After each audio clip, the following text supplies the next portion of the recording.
திருச்சிற்றம்பலம். தென்னாருடைய சிவனை போற்றி, எந்நாட்டவருக்கும் இறைவா போற்றி. அனைவருக்கும் வணக்கம். விருச்சிக ராசிக்குண்டான ஜனவரி மாத பலன்கள் பத்தி பார்க்கலாம். அதற்கு முன்னாடி நம்முடைய சேனலை சப்ஸ்கிரைப் பண்ணிக்கோங்க. பெல் பட்டன்ல ஆல் அப்படின்னு சொல்லக்கூடிய பட்டனை கிளிக் பண்ணிக்கோங்க. அப்பதான் நம்ம போடக்கூடிய அனைத்து பதிவுகளுமே உங்களுக்கு உடனுக்குடன் வந்துகிட்டே இருக்கும். விருச்சிக ராசியை பொறுத்த வரைக்கும் பார்த்துட்டீங்கன்னா, உங்களுடைய ஆளக்கூடிய, உங்களை யூகிக்கக்கூடிய, நீங்க எதற்காக வந்திருக்கீங்க, என்ன விஷயங்கள் உங்களுக்கு தேவைகள், இது எல்லாமே சொல்லக்கூடியது யாருன்னா செவ்வாய் தான்.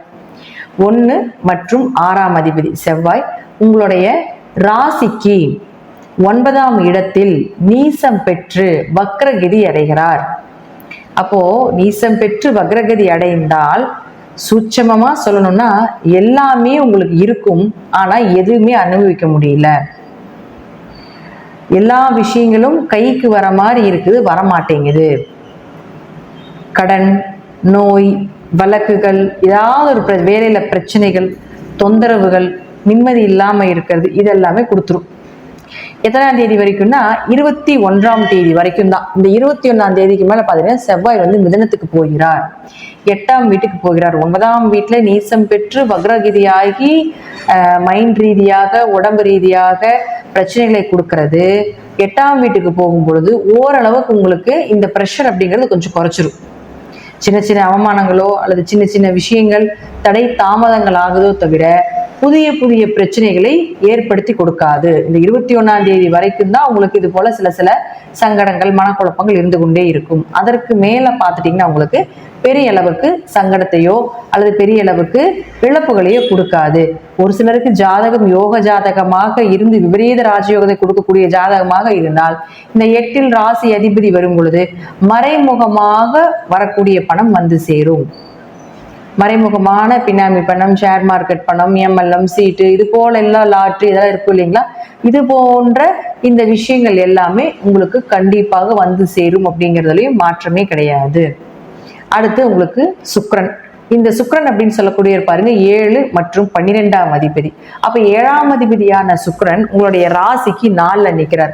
கேந்திராதிபதி கேந்திரத்தில் நிற்பது யோகம். திருமணம் சார்ந்த விஷயங்கள், எதிர்பார்த்த திருமண வரவு, அதே போல வீடு மனை சொத்துக்கள் வாங்குவது, வண்டி வாகனங்கள் சார்ந்த விஷயங்கள் உங்களுக்கு சாதகமாக இருப்பது, ஆரோக்கியம் ஓரளவுக்கு சிறப்பாக இருப்பது, இதெல்லாமே ஏற்படுத்தி கொடுத்துருவார். இருப்பினும் 12ஆம் அதிபதியாக இருக்கிறதுனாலயோ ஒரு விரயத்தை கண்டிப்பா குடும்பத்துல நடத்தும்.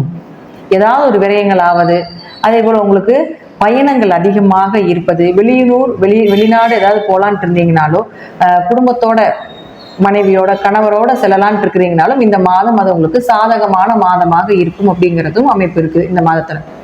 அடுத்தது குரு பகவான். இந்த குரு அப்படின்னு சொல்லக்கூடியவர் 2 மற்றும் 5ஆம் அதிபதி. குடும்பம், வாக்கு, குழந்தைகள், குடும்ப ஒற்றுமை, குல தெய்வம், உங்களுடைய அதிர்ஷ்டங்கள், இதெல்லாமே உங்களுக்கு குரு தான் கொடுப்பார். அந்த குரு உங்களுடைய ராசிக்கு 7ல் இருந்தாலும் ரோகிணி நட்சத்திரத்துல வக்ரமாகிறார். சந்திரனுடைய நட்சத்திரத்துல, சந்திரன் உங்களுக்கு பாதகாதிபதி. அப்ப பாதகாதிபதினா ஒரு கெடுதலை செய்யக்கூடிய ஒரு இடத்துல வக்ரமாகி நடத்தும் பொழுது கொஞ்சம் பணம் சார்ந்த விஷயத்துல கவனமா இருங்க. பணம் கொடுக்கல் வாங்கல கொஞ்சம் கவனமா இருங்க. அதே போல குழந்தைகளுக்கு சின்ன சின்ன கெட்ட பெயர்களோ அல்லது குழந்தைகளுக்கு ஏதாவது ஒரு மருத்துவ செலவுகளோ அல்லது குழந்தைகள் ஏதாவது பிடிவாதம் பண்ணது அதனால ஒரு மனக்கசப்புகளோ ஏற்படுறதுக்கு வாய்ப்புகள் உண்டு. குல தெய்வத்தினுடைய அனுகிரகம் அப்படிங்கிறது குலதெய்வ கோயிலுக்கு போக போக போக தான் நமக்கு நடக்கும். நம்ம இங்கிருந்தே வேண்டிக்கிட்டாலோ அல்லது உங்களுக்கு இந்த காலகட்டங்களில் குலதெய்வ வழிபாடு அதிகமாக செய்யும்போது அந்த கெட்டதை தவிர்ப்பதற்குண்டான வாய்ப்பை ஏற்படுத்தி கொடுக்கும் அப்படிங்கிறதா உண்மை. யாருக்கும் வாக்கு கொடுக்க வேண்டாம், ஜாமீன் கையெழுத்து யாருக்கும் போட வேண்டாம், யாரை நம்பியும் எந்த விஷயத்திலும் இறங்காமல் இருப்பது ஒரு சிறப்பான விஷயமாக இருக்கும். அடுத்தது பாருங்க சனி பகவான். இந்த சனி பகவான் அப்படின்னு பாத்தீங்கன்னா 3 மற்றும் 4 4ஆம் அதிபதி 4ல், அதோட யாரோட சுக்கிரனோட சேர்ந்து. அப்போ உங்களுக்கு கண்டிப்பாக ஏதாவது ஒரு இடம் மாற்றமோ, வீடு மாற்றமோ, தொழில் மாற்றமோ, அல்லது ஒரு வீடு வித்துட்டு ஒரு வேற வீடு வாங்கலாம், அல்லது இந்த வண்டியை வித்துட்டு வேற வண்டி வாங்கலாம், இந்த நிலத்தை வித்துட்டு வேற ஏதாவது நம்ம பண்ணலாம் பணம் வாங்கி அப்படிங்கிற எண்ணத்தை எல்லாமே இந்த மாதமும் உங்களுக்கு வரும்.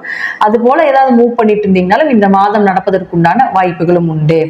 அடுத்தது பாருங்க விருச்சிக ராசிக்கு 8 மற்றும் 11ஆம் அதிபதினு சொல்லக்கூடிய புதன் உங்க ராசிக்குள்ளேயே இருக்காரு. அப்ப 8 ராசியில இருந்தால் விபரீத ராஜயோகம், திடீர் பணவரவு இதெல்லாமே உண்டு.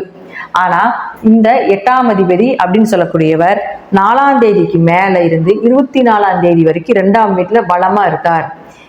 ஒரு ஷேர் மார்க்கெட்ல பணம் வரணும், மறைமுகமாக பணம் வரணும். இதெல்லாம் வந்து பார்த்துட்டீங்கன்னா இந்த சில கிரக சேர்க்கைகளும் கட்டங்களும் வேலை செய்யும். 2, 8, 11 இது போல சில விஷயங்கள்லாம் இருக்கு. இது எல்லாமே இந்த மாதம் உங்களுக்கு சாதகமாக வருகிறது. இந்த 4ஆம் தேதியிலிருந்து 24ஆம் தேதி வரைக்கும் நீங்க கொஞ்சம் மூவ் பண்ணினீங்கன்னா உங்களுக்கு மிகப்பெரிய பண வரவு அப்படிங்கிறது நிச்சயமாக உண்டு. அது அதீத லாபத்தோட வரக்கூடிய ஒரு அமைப்பு உண்டு. அது மட்டும் இல்லாம உங்க ஜாதகத்துல சனியும் சுக்கிரனும் சேர்க்கை வேற, 4ஆம் இடத்துல சேர்க்கை, சுகஸ்தானத்துல சேர்க்கை, தாய்ஸ்தானத்துல சேர்க்கை, இதெல்லாம் வந்து பண வரவுக்குண்டான ஒரு சேர்க்கை. நிறைய கிரக சேர்க்கைகள் இருக்கு பண வரவுக்கு. இருப்பினும் அதுல ஒண்ணு வந்து இந்த சுக்கிரனும் சனியும். இந்த கிரக சேர்க்கைகள் அப்படின்னு பாத்துட்டீங்கன்னா இது இருக்கு, இது நிறைய இருக்கு. அதுல வந்து முதன்மையானதுன்னு கூட நம்ம சொல்லிக்கலாம். இது உங்க ஜாதகத்துக்கு ஒரு சிலருக்கு நல்லா இருக்குது அந்த கிரக சேர்க்கை. உங்க ஜாதகத்துக்கு விபரீத ராஜயோகத்தை கொடுக்கக்கூடிய ஒரு அமைப்பு உண்டு. உங்க ஜாதகத்துல தசாபுத்தி மட்டும் நல்லா இருந்தா இந்த மாதம் மிகப்பெரிய ஜாக்பாட் அடிக்கக்கூடிய ஒரு மாதமாக இருக்கும். பெரிய பணவரவு, பெரிய மறைமுக பணம் எல்லாம் உங்களை வந்து சேரும் அப்படிங்கிற அமைப்பையும் சொல்லுது. அடுத்தது பாருங்க, உங்களுக்கு சூரியன். இந்த சூரியன் அப்படின்னு சொல்லக்கூடியவர் பாருங்க உங்களுடைய ராசிக்கு 2ஆம் இடத்துலதான் இருக்கார். அவர் யார்? உங்களுக்கு 10ஆம் அதிபதி 2ல இருந்தா தொழில் வளர்ச்சி. அப்போ எத்தனாம் தேதி வரைக்கும்? 14ஆம் தேதி வரைக்கும் தொழில் ஏதாவது மாற்றம் பண்றீங்க, தொழில வந்து ஒரு புதுசா ஏதாவது கிளைகள் ஓபன் பண்றீங்க, அல்லது அதுல ஏதாவது ஒரு புதுசா பொருட்கள் வைக்கிறீங்க அப்படின்னா தொழில் வளர்ச்சி 14ஆம் தேதி வரைக்கும் அருமையா இருக்கும். அதற்கு மேல பாத்தீங்கன்னா நார்மலா இருக்கும். ஏன்னா அதுக்கு மேலேனாலும் உங்களுக்கு பாருங்க 3ஆம் இடம் தான். 3ஆம் இடங்கிறது பெரிய மறைவு ஸ்தானம் கிடையாது. அதனால உங்களுக்கு ஒரு நார்மலான பலனை நிச்சயமாக கொடுத்தே தீரும் அப்படிங்கிறது தான் உண்மை. ஏன்னா 10, 3 மிகப்பெரிய வெற்றியை கொடுக்கக்கூடியதா. அதிக எஃபர்ட் போடணும். ஆனா இப்ப ஈஸியா வரும். அதுக்கப்புறம் பாத்துட்டீங்கன்னா 14ஆம் தேதிக்கு மேல தொழிலுக்காக அதிகமா எஃபர்ட் போட்டு நீங்க செஞ்சீங்கன்னா கண்டிப்பாக உங்களுக்கு அதற்குண்டான பிரதிபலன் அப்படிங்கிறது நிச்சயமாக கிடைக்கும். இப்போ இந்த விருச்சிக ராசியை பொறுத்த வரைக்கும் என்னதான் வந்து உங்களுக்கு 4ல சனி இருந்து அர்த்தாஷ்டம சனியாக இருந்தாலும் கூட, குரு வக்ர பார்வை பெற்றாலும் கூட, இந்த மாத கிரக சூழ்நிலையில பார்க்கும் பொழுது நிறைய பண வரவு வர்றதுக்கும், குடும்ப ஒற்றுமையா இருக்கிறதுக்கு உண்டானதும், குடும்ப தேவைகளை பூர்த்தி செய்யறதுக்கு உண்டான ஒரு அமைப்பு தான் இந்த மாதம் விருச்சிக ராசிக்காரர்களுக்கு ஏற்படுது. அதை கொஞ்சம் கவனமாக இருந்து பொறுமையா, ஏன்னா விருச்சிக ராசி அவசரப்பட்டு செஞ்சு மாட்டிக்கும். அதனால பொறுமையா இருந்து ஹேண்டில் பண்ணி பண்ணினீங்கன்னா நிச்சயமாக இந்த மாதத்துல ஒரு மிகப்பெரிய ஒரு ஜாக்பாட் இருக்கு அப்படிங்கிறது உண்மை. இதெல்லாம் உங்களுடைய தசாபுத்திப்படி நான் சொல்லக்கூடிய கருத்துக்கள் சிறிது மாறுபடலாம். நன்றி. மீண்டும் ஒரு நல்ல பதிவுல சந்திக்கலாம். திருச்சிற்றம்பலம், தில்லையம்பலம், ஸ்ரீ நரசிம்ம துடிகளே சரணம்.